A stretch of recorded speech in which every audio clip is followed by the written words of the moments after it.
Hey guys, I recently got asked the question, how can over 50s gain financial independence?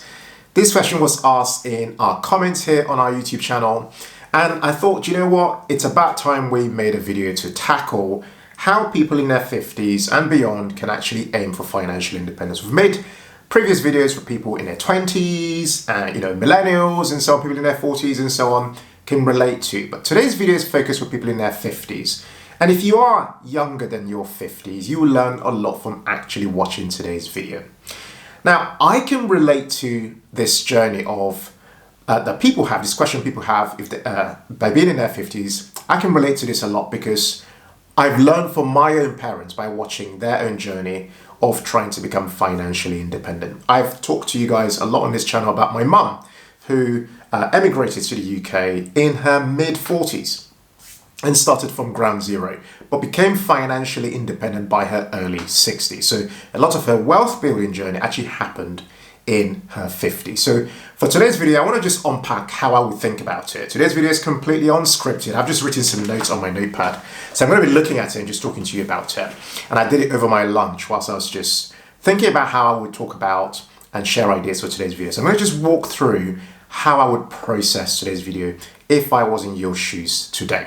Okay, now because it's related, I want to say that today's video is brought to you by our sister company Financial Joy Academy, because it's a related topic. Financial Joy Academy is a platform that my wife Mary and I created to help at least 10,000 people to become financially independent, because we believe that nobody should remain poor as they get older because of lack of financial literacy. Okay, so if you feel like checking that out and seeing what we do and how we might be able to help you on your journey of becoming financially independent faster, I'll link to Financial Joy Academy below and above. Feel free to check it out and see if it's for you. Okay. Now, what would I do? How can over 50s actually do this? So the very first thing I'd do is if I was in your shoes, is to decide on your FI number, your financial independence number. Like, what is it you're aiming for? That's the number one thing to do. And an easy calculation, a calculation that's referenced a lot, almost a proxy, is to essentially take your current spending, so what you're spending at the moment, provided you're happy with that lifestyle, multiply that number by 12 for a monthly basis, so you can annualize it and multiply that by 25. Okay, so if you're spending 2K a month, multiply by 12 is 24K, multiply by 25 is 600,000. Or another way of doing it is to take that number, that 24,000 in that example, divided by 4%. This is the 4% rule.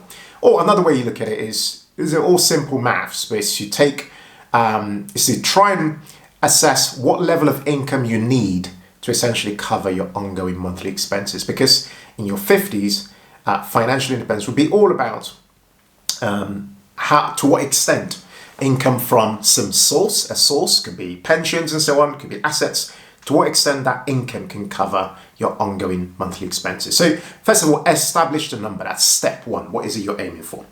Next is to work out where you are right now. Okay, so do a simple assessment of where things are financially. One calculation you could do is to look at your financial net worth. And we've made videos about this before, which I'll link to below and above for you to head over and check them out if you don't know what that is. But essentially, in summary, you need to work out what your total assets are. Assets are things that have that give you access to future economic benefit, things that add money into your pocket. So property, stocks, shares, savings, cash, anything you have that has some value, assets, less it's some of all your liabilities, things that take away money from your pocket. That gives you a sense, a picture of what your life looks like financially, not just by one number, but gives you a sense for what your assets look like and what your liabilities look like, so you're able to kind of see how you can work with to reduce those liabilities, perhaps via your assets and so on. But essentially, step two is to figure out where you are now. And obviously by doing step two, you can compare where you want to get to where you are at the moment, and that creates a gap. Okay, you're able to see very clearly what the gap is that you need to fill. Okay. Step three is for you to decide on a strategy. A strategy is essentially your how. How are you going to do this? Now, I want to look at two broad ways of looking at this for step three, which is it's either you are prioritizing capital growth Yeah, so you are investing your money, or you take your savings, you put it into something you want it to grow over time. Yeah, like you buy something for X amount and it grows to Y amount over time. That's capital growth. Or you are prioritizing income, which means you are investing your money, your savings and so on, into things that will generate you an income over time. That could be that you have put into a pension and you're drawing that pension down, or you've got a product like an insurance product that pays you an income over time, like an annuity, or you've got property, or you've got shares, things essentially that pay you an income over time. Okay. Now, in your 50s, I would personally say that, like, if I was in my 50s, my priority personally would be to really focus on income as a direction. Okay. Now, saying that though, that doesn't have to be what you do. Yeah. Now, I mentioned income because for me, if I was in my 50s, my core focus would be on income generating assets, things that will produce me an income and give me that freedom, that buy me that freedom over time. Yeah. So here I'm talking about assets.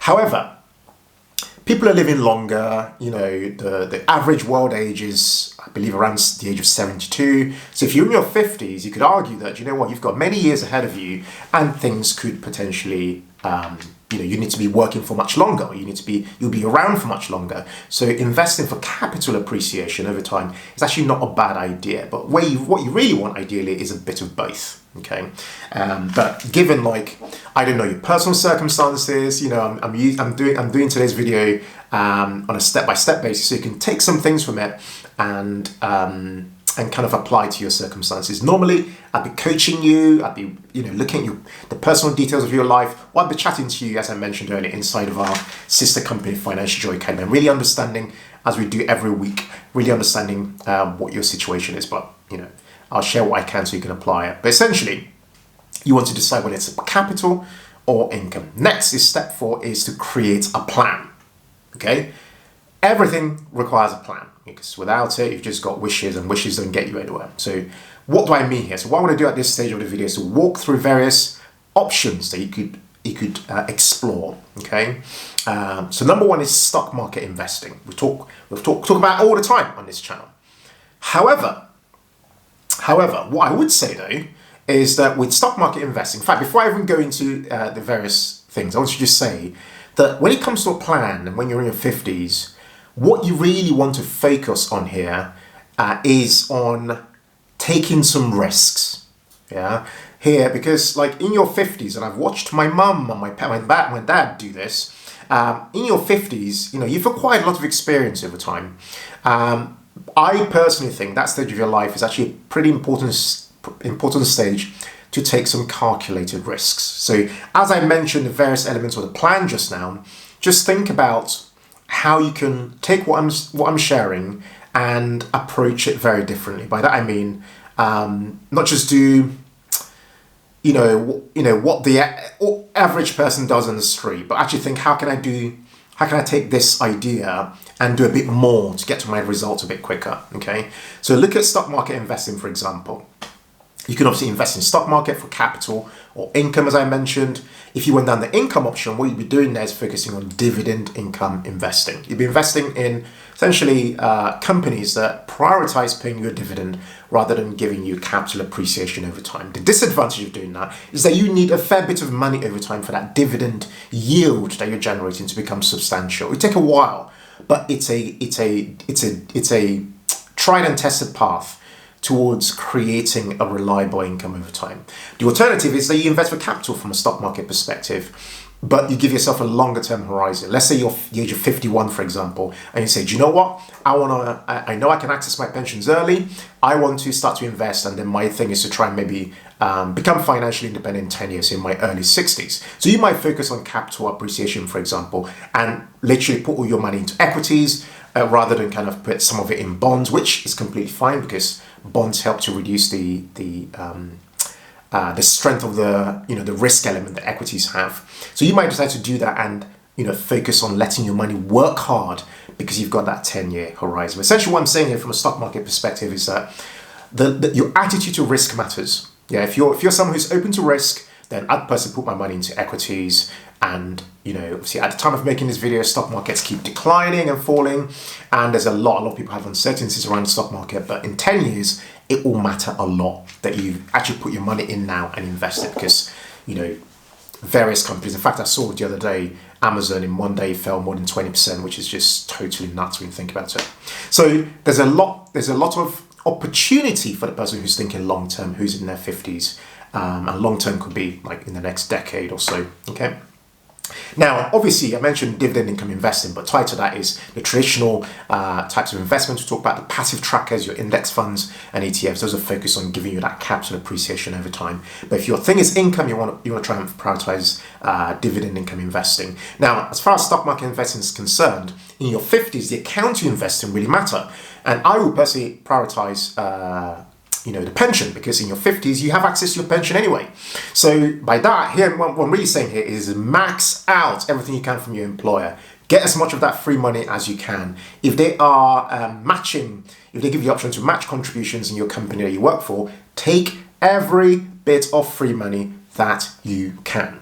Okay? Because you don't have the problem that a lot of young people in when I say young, people in their 30s, 20s and so on have, which is that they don't really trust pensions because they fear they might not be able to access their pensions anytime soon. It feels like an eternity away. But if you're in your 50s, you're already in that space and you're not that far away from the state pension neither. Okay, so that's what I'll say about those stock market investments. Plan number 2 of the stock market is property investing. Now, this was a very reliable, it remains a reliable way to become financially independent, but it was a lot easier before interest rates started rising. Okay, you might have remembered we made an interview a while back with a guy called Perry, who we interviewed just with his strategy, where he was exploring ways in which he could buy cheaper properties to invest and stuff like that, and then he was going to accumulate a number of them over time. In fact, if you've not seen our link to it below, but feel free to check it out. But essentially what I'm saying is that property is an important strategy, but one that you have to tread carefully with, because interest rates are rising. And so if you're going to explore this strategy, you have to think very carefully what your approach is. If it's a capital approach, you might say, do you know what? I'm in my 50s, and then I've given myself a time horizon over which I'm going to park my money in a property in a location, maybe in a major city, such that over time, no one knows what's going to happen, but over time, you'd hope for that to appreciate significantly, and you could look to then sell that property and get your gains. Okay, that's one approach. Another approach is that you might do what other people have tried to do, which is to sweat certain assets, via, say, house with multiple occupancy, because in your 50s, you might have very little time over which you might have the opportunity to within which you've got to become financially independent. So you might want to explore investing in property via perhaps a limited company if it's more tax efficient for you. But the strategy there being that you're trying to essentially get as much income out of a existing property unit and so on. There are different things you can do. But with property, I would always say, tread very carefully. Make sure you're learning properly. Like, don't do any guesswork. Don't try and learn from people who have done this. Put yourself in communities where people are talking about these kinds of things, and try and learn from the mistakes people have made. And obviously, play it smart. Plan 3 is to start a business or a side hustle. Now, this is a very important one because, and I know this very well, because not only has it played a big role in our journey, but I mentioned my mum earlier at the start of this video. It's played a massive role in her journey. Obviously, an immigrant to a country, she had no other option. In fact, to be honest, we couldn't really, when we moved to this country, couldn't just go to the job centre and go and get a job. Couldn't claim benefits, all those things. However, no one said we couldn't start companies. So her route was to create companies. A lot of them failed, but a handful of them became wildly successful. So I say that to say that in your 50s, you've got a game-changing advantage compared to people in their 20s and 30s, in that you've built up a bank of experience, years and years of experience, decades of trial and error. So really and truly in your 50s, particularly as you might no longer have children that are young, toddlers and things like that, you've moved past all those stages. That stage of your life is really the stage of taking some risks, putting yourself in an environment where you can look to benefit significantly by building profits, building cash flow, building things like that a lot quicker. Okay. Now, I should mention that there's certain things you can explore from a business perspective. One is consulting. Okay, if I was in your shoes in my 50s, I would personally, alongside my day job, be consulting somewhere with the goal of making anything between £1,000 and £3,000 a month of additional income. And that money will be put straight into my freedom pot. It'd be your FI money straight into speeding that goal up. Yeah, that's what I would do personally. Okay, so set a goal around it and execute on it. Next, I would do is explore a membership business. People in their 50s, I mentioned, have a crazy bank of experience. This is a time and you're actually trusted in your 50s, and like people can see you've got gravitas, you've had life experiences. So I've been thinking to myself, how can I take that expertise but use today's digital world, today's technology of the internet and stuff? How can I use that? I've talked a few times, I think, on this channel, at least over a few videos about this idea of starting a membership business. You should definitely check it out because it's something that you can look to do, take your know-how, expertise, put into a platform, package it properly, run it, bring your expertise to the younger people or bring your expertise to a particular marketplace and earn an income on a recurring basis. That's something you can do. We're running various challenges. If you want to learn more about it and get involved, learn how you do it, I'll link to something below and above. Feel free to check it out if it's your bag, obviously. But I wanted to say, get help. Because oftentimes I've found personally in my interactions with, some people in their 50s, it's easy to actually feel like you know it all. When in actual fact, what you need to do is learn from people who actually know certain things that you might not know about achieving certain outcomes. So get help. I've also found with people in their 50s is some feel they don't have the confidence around digital skills. So acquiring digital skills is absolutely critical, I'd say, if you are exploring this pathway towards looking to start a business. Oh, and the final thing worth mentioning, by the way, when it comes to businesses and side hustles and things is in your 50s, you can look to build a business to sell. So it's not just about building a business to create money, which then gets invested in other assets like dividend stocks and property and so on, which is a tried and tested way of building wealth. You can actually look to build a business that you might be able to sell in the future as an option. So that's definitely something worth doing.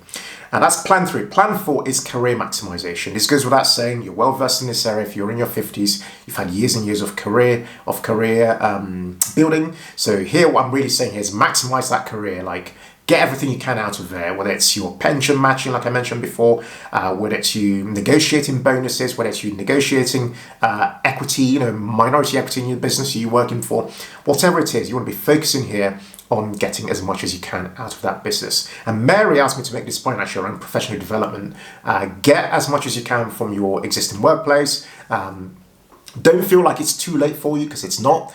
This is a time to up your level of skill set and ability. So if they're offering, additional learning, professional development, things like that, maybe a course, some learning, take that money and put it into some specialized learning or even into some coaching, whatever. Do whatever you can to basically up your skill set and ability. Okay, that's plan 4. Then plan 5 is aim to become 100% debt free.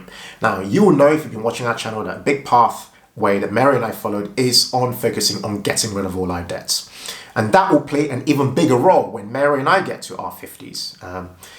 We did it in our 30s, but we knew what we were doing, because we know that one thing that a lot of people don't prioritize, because I spend a lot of my time getting mentoring from people who are much older than me. I know that a big concern people have as they get older is their mortgages and things like that. So do your best to prioritize overpayment on your mortgage if you've got one in your 50s still. And if you've not bought a property, I'd say, being careful, what you pay for a property, where you choose to live, or whether you even buy a property at all, whether you choose to rent and stuff like that is an important consideration in your 50s. And then my final point is really around lifestyle simplification. It's very, very important. And I know this is a very obvious point, but it's one worth drumming down, that you focus on simplifying your lifestyle, because at the end of the day, financial independence is really led by how much you can save and invest. What is your savings rate? And a big driver for that is your lifestyle. So focus on simplifying your lifestyle. Make decisions that essentially mean that you get accustomed to living at a particular level of kind of expenditure and stuff, and that will pay dividends down the line, because if you can do that whilst upping your income and growing your income generating assets over time, then what you find over time is that you build a massive buffer that gets you closer to that freedom that you desire from a financial perspective. Okay, all this to say, everything I've said, and I've spoken for like a 1,000 miles per hour, but all this to say is that you need a game plan.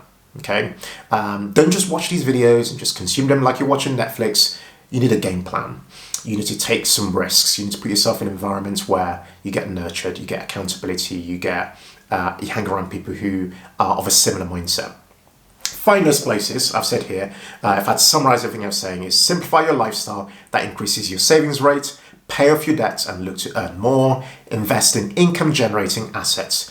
All those things together will get you closer and a lot faster to a place of becoming financially independent. And as I started this video earlier, and as I started with, if you ever need help with that, feel free to check us out. We're at financialjoyacademy.com, where we've got people in their 50s, a community of people in their 50s, obviously younger than that, 40s and 30s and so on, and 20s. But because this video is for the 50s, if you need help with that sort of thing, if you need help with guidance, we've got courses, masterclasses, coaching calls. We're actually a vibrant community.